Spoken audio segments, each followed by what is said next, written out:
नमस्कार, स्वागत छ यहाँलाई नेप्से ट्रेडरमा। आज चाहिँ हाम्रो मार्केट 23.39 पोइन्टले चाहिँ बढेको छ, जुन चाहिँ 1.28% हुन आउँछ।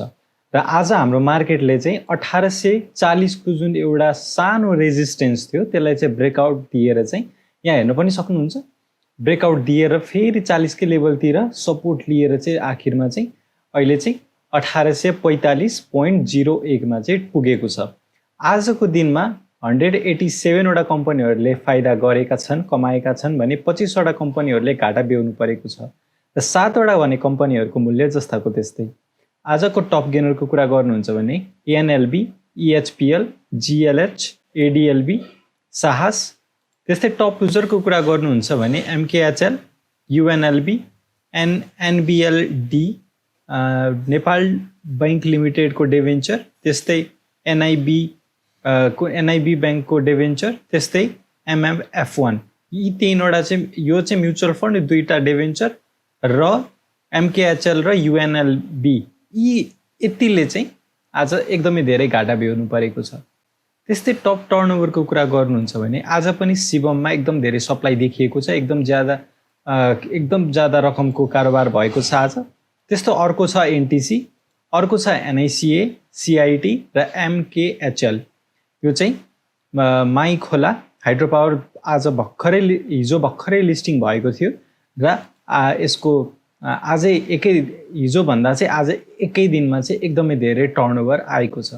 त्यस्तै टप भोल्युमको आधारमा हेर्नुहुन्छ भने शिवम, ग्लोबल आइएमई, एचटिएचपीसी, एनआईसीए र केबीएल, यी कम्पनीहरूमा चाहिँ एकदमै ज्यादा भोल्युम देखिएको छ। त्यस्तै टप ट्रान्ज्याक्सनको कुरा गर्नुहुन्छ, किनबेचको कुरा गर्नुहुन्छ भने चाहिँ एमकेएचएल, यो चाहिँ आइपिओबाट आएको भएर चाहिँ आइपिओ पर्नु भएका लगानीकर्ताहरूले 10-10 किता गर्दै सेल गर्नुभएको कारणले गर्दाखेरि चाहिँ यसमा एकदमै धेरै ट्रान्ज्याक्सन देखिएको छ। एचएमजेसी पनि उस्तै भर्खरै आइपिओबाट लिस्टिङ भएको भएर अझै पनि यसमा सेलरहरू बेच्नको लागि बाँकी भएको कारण यसमा पनि टप ट्रान्ज्याक्सन देखिएको छ। त्यस्तै मकर, टेमोर र शिवममा सप्लाई एकदमै धेरै छ भन्ने कुरा हामी बुझ्न सक्छौँ। त्यस्तै आजको वृद्धिमा चाहिँ कुन कुन सेक्टरको कस्तो योगदान थियो भनेर हेर्नु पर्दाखेरि चाहिँ हामी ब्याङ्किङ इन्डेक्स हेर्छौँ भने 0.72%ले बढेको छ, डेभलपमेन्ट ब्याङ्क 1.63%ले बढेको छ, फाइनेन्स 2.28%ले बढेको छ। अहिलेसम्मको चाहिँ सबैभन्दा धेरै चाहिँ फाइनेन्स बढेको छ यसो हेर्दाखेरि। अर्को होटल एन्ड टुरिज्म 0.59%ले बढेको छ। होटल एन्ड टुरिज्मतिर चाहिँ लगानीकर्ताहरूको चाहिँ आज त्यति धेरै इन्ट्रेस्ट नभएको हामी बुझ्न सक्छौँ। त्यस्तै अर्को छ हाइड्रो पावर 2.19%ले चाहिँ बढेको छ। त्यस्तै इन्भेस्टमेन्ट 1.12%ले बढेको छ। लाइफ इन्सुरेन्स 1.01%ले बढेको छ। म्यानुफ्याक्चरिङ 0.8%ले बढेको छ। त्यस्तै माइक्रो फाइनेन्स इन्डेक्स 0.96%ले बढेको छ। म्युचुअल फन्ड 0.04%ले बढेको छ। म्युचुअल फन्डमा पनि हाम्रो आम लगानीकर्ताहरू चाहिँ इन्ट्रेस्टेड छैनन् भन्ने कुरा चाहिँ हामी बुझ्न सक्छौँ। त्यस्तै नन लाइफ इन्सुरेन्स 2.03%ले बढेको छ। अदर इन्डेक्स 2.37%ले बढेको छ र अर्को ट्रेडिङ इन्डेक्स 0.71%ले बढेको छ। आज सबै सेक्टरहरू बढेका छन्। अब नेप्सेको आगामी दिनमा चाहिँ बढेरै जान्छ भन्ने कुरा चाहिँ अब हामी आश लिन सक्छौँ, किनभने चाहिँ हाम्रो मार्केटले चाहिँ एउटा महत्त्वपूर्ण सपोर्टको लेभलमा गएर चाहिँ सपोर्ट लिएर माथि उक्लिरहेको छ स्थिति अहिले हेर्दाखेरि। हिजो आज अलिअलि भए पनि बढेको छ। आज एकदमै धेरै बढ्नेमा चाहिँ फाइनेन्स 2% भन्दा माथि भन्न खोजेको मैले, टु फाइनेन्स, अर्को हाइड्रो पावर, त्यस्तै नन लाइफ र अदर इन्डेक्स चाहिँ 2% भन्दा माथिको वृद्धि छ।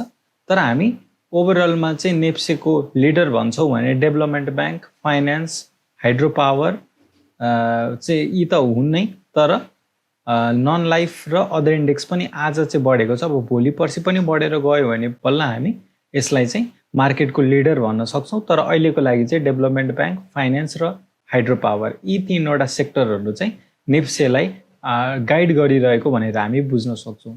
अब लागौँ टेक्निकल चार्टतिर। टेक्निकली हेर्नुहुन्छ भने मार्केटमा के देखिएको छ भन्दाखेरि चाहिँ आज बुलिस माराबुजी क्यान्डल बनेको छ। अलमोस्ट अल टाइम हाईमै मार्केट आज क्लोज भएको छ र यसरी बढ्दै जाँदाखेरि भोल्युम पनि बढ्दै गइरहेको छ। भोल्युम पनि हेर्नुहुन्छ भने निकै बढेको छ। यसले चाहिँ पोजिटिभ सङ्केत गर्छ हामीलाई। र अब आगामी दिनमा चाहिँ अब कतातिर जाला, यो एउटा यही डाउन ट्रेन्डको एउटा ट्रेन्ड अनुसार अलिकति बढेर तल झर्ने पो हो कि यो डाउन ट्रेन्ड कन्टिन्यू पो हुने हो कि भन्ने कुराको एनालिसिस हामी एउटा ट्रेन्ड लाइन ड्र गरेर पनि गर्न सक्छौँ है त। यदि यसरी हामी एउटा ट्रेन्ड लाइन ड्र गर्छौँ भने के देखिन्छ भन्दाखेरि ल यसरी मोटामोटी भन्न सक्छौँ। र यो ट्रेन्ड लाइनलाई यसले ब्रेकआउट नदिएसम्म चाहिँ स्टिल यहाँबाट मार्केट तल झर्ने सम्भावना पनि रहन्छ है। तर हामीले यो कुरा पनि बिर्सिनु हुँदैन कि एउटा महत्त्वपूर्ण सपोर्टको लेभल चाहिँ 1800 को लेभलतिर रहेको छ भन्ने कुरा पनि हामीले बिर्सनु चाहिँ हुँदैन है त। मैले एउटा ट्रेन्ड लाइन ड्र गरेँ यसरी। यो ट्रेन्ड लाइन ड्र गर्दाखेरि के देखिन्छ भन्दाखेरि चाहिँ यहाँनिर यसको पनि सपोर्ट रहेको छ भन्ने कुरा हामी बुझ्न सक्छौँ है त। यसरी ड्र गर्दा पनि भयो अथवा यसरी पहिलाकै लो 1800 को बिन्दुमा गएर चाहिँ सपोर्ट लिन सक्छ भनेर हामीले अनुमान लगाए पनि हुन्छ। सो यहाँनिर यसको पनि एउटा महत्त्वपूर्ण सपोर्ट रहेको छ। अब सिधा 1800 मै हेर्नुहुन्छ भने चाहिँ यो यतातिर पर्न जान्छ, ट्याक्कै सपोर्टकै लेभलमा गएर चाहिँ यसले सपोर्ट लिएको छ है। आजभन्दा अल टाइम लो जुन बेला पुगेको थियो है, यो र यो अल टाइम लो जस्तैमा पुगेर चाहिँ मार्केट फर्किरहेको छ। यति बेला चाहिँ सम्भावना भनेको माथितिरै जानिरहन्छ, तर पनि हाम्रो लागि चाहिँ एउटा साधारण रेजिस्टेन्स चाहिँ हामी यो ट्रेन्ड लाइनलाई मान्न सक्छौँ, जुन चाहिँ करिब तपाईँको भोलिको दिनमा, आजको दिनमा त यो पोसिबल छैन, तर त्यही भएर भोलिको दिनमा यो रेजिस्टेन्समा नजिक आउनेछ। र भोलिको दिनमा रेजिस्टेन्स हेर्नुहुन्छ भने चाहिँ 1850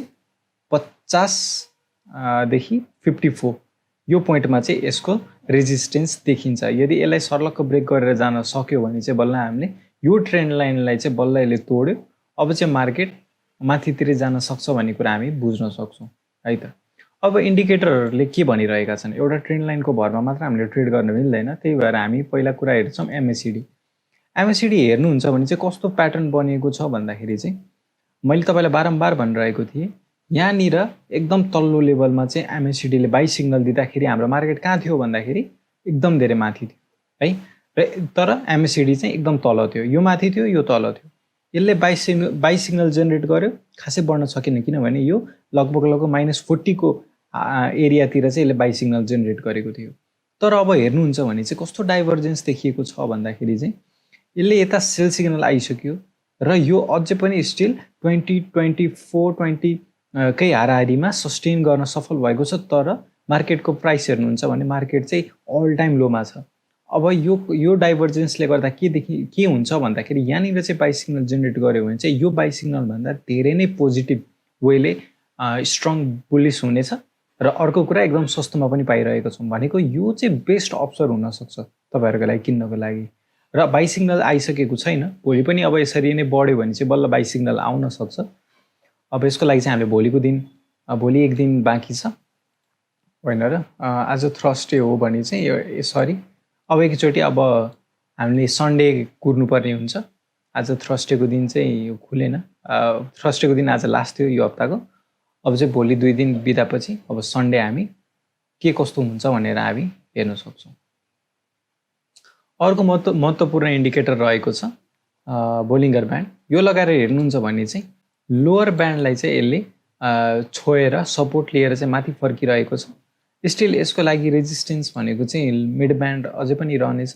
र यो इन्ट्रेस्टिङ कुरा के बन्न गयो भन्दाखेरि जुन मैले ड्र गरेको ट्रेन्ड लाइन छ र एमएसिडीको चाहिँ मिड ब्यान्ड छ, यो दुइटै एउटै पोइन्टमा परेको छ है। त्यसकारण चाहिँ यो सपोर्ट एउटा महत्त्वपूर्ण रेजिस्टेन्स हुनसक्छ।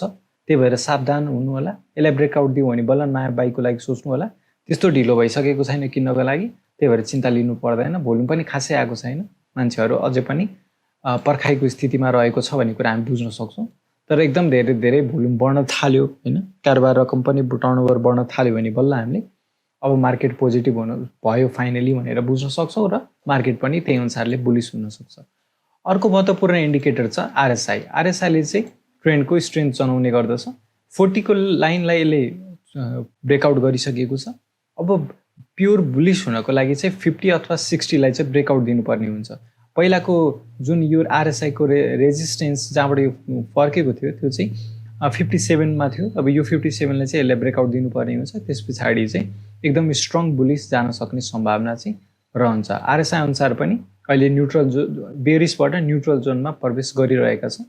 यो पोजिटिभ कुरै हो, नेगेटिभ कुरा अहिले मार्केटमा केही पनि छैन। मैले तपाईहरुको लागि चाहिँ KDL लिएर आएको छु। KDL कालिन्चोक दर्शन लिमिटेड। यसले चाहिँ हेर्नुहुन्छ भने चाहिँ यसले अल टाइम लो लाई यसले डिसाइड गरेर मार्केट फाइनली माथि बढिरहेको छ। नेप्से पनि पोजिटिभ भएको कारणले गर्दाखेरि चाहिँ यसमा चाहिँ एकदमै धेरै प्रफिट हुन सक्ने सम्भावना पनि रहेको छ। नेप्से पोजिटिभ हुँदाखेरि हरेक स्टक पोजिटिभ रहन्छ। त्यहीमाथि यसको कम्पिटिटर पनि अहिले 1100-1000 माथि छ। त्यसकारण चाहिँ हामीले यसमा अहिले छ भने होल्ड गर्नु होला। नयाँ किन्नको लागि अहिले एकदमै राम्रो समय हुन सक्छ तपाईहरुको लागि। अलिकति अनुसन्धान र स्टडी गरेर चाहिँ तपाईहरु यो किन्न सक्नुहुन्छ। हस्त आजलाई यति नै। यो भिडियो कस्तो लाग्यो मन परेमा लाइक गरिदिनु होला। च्यानलमा नयाँ हुनुहुन्छ भने सब्स्क्राइब गर्नु होला। हस्त आजलाई बिदा चाहन्छु। नमस्कार।